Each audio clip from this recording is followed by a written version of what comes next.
government हिसाबै जोंनि सरकारा माने टप 10 मोननाय BTC निफ्राय जाय टप 10 मोननाय स्टुडेन्ट बिसोरखौ साफायाव माने 5 लाख थाखा होनो थाखाय बियो फाइनाल जाबाय डिसिजन जाबाय आरो जायफोर ML साबजेक्टआव बयनिख्रुइ हाइस्ट नाम्बार मोननाय स्टुडेन्टफोर बर' ML जानो हागौ एसामिस ML जानो हागौ हिन्दी जानो हागौ बा बेंगलि ML जानो हागौ बिथांमोननो साफायाव 3 लाख थाखा होनानै बरायनाय जागोन आरो बियो माने हाग्रामा महिलारि सारनि मोनसे माने सिमांमोन जोंनि स्टुडेन्टफ्रा जाहाथे माने गोजौ थाखोनि डिग्री लानानै फरायनायाव जाहाथे हेफाजाब जायो हाग्रामा सारा सोलोंथाइ बिथिङाव गोबां खामानि मावनो थाखाय बेबायदि एजेन्डा लागासिनो दङ आरोखि दिनै 100 जन टटेल 100 स्टुडेन्टफोरखौहाय दिनै बाहाय बरायनाय जादों बाहाय CBSE खौबो बरायनाय जादों सेबा आरो CBSE खौबो दिनैनि बे क'क्राझार जिल्लानि सिङाव थानाय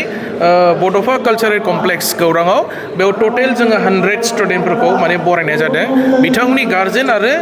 स्कुलनि प्रिन्सिपालफोरखौबो लिंना लाबोनानै बावहाय मान बावनाय जादों आरोखि क'क्राझार डिस्ट्रिक्टल' जादों दिनै आरो बावहाय गसाइगाव साब डिभिजन दङ पर्बतजरा साब डिभिजननि दङ as a whole Kokrajhar civil district हिसाबै बावहाय बरायनाय हाबाफारिखौ लादों आरो जोङो चिफ गेस्ट हिसाबै सासे मोजां एकाडेमिशियान क'क्राझार इउनिभार्सिटिनि VC भाइस चेन्सेलर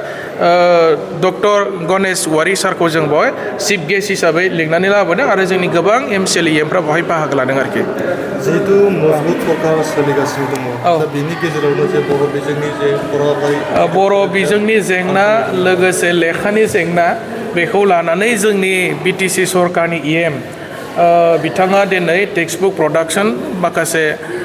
जायफोर एजेन्सिफोर दङ बिथांमोनजों दिनै गुवाहाटियाव मिटिं लादों आरो बेयो मोनसे सलिउसन जागोन सानदों आं थाबैनो सरकार हिसाबै दिनै रायलायदों दहाय फुङाव आंनो बिथाङा टेलिफनिक बिथाङा जनायहरदों जे टेक्सटबुकनि प्रब्लेमखौ लानानै दिनै गुवाहाटियाव मिटिं जागासिनो दङ बे जायफोर माने पाब्लिशार्सफोर दङ प्रडाक्शननि मानसिफोर दङ बिथांमोनजोंबो रायलायदों जाहाथे टेक्सटबुकआ एभेलेबेल जायो आरो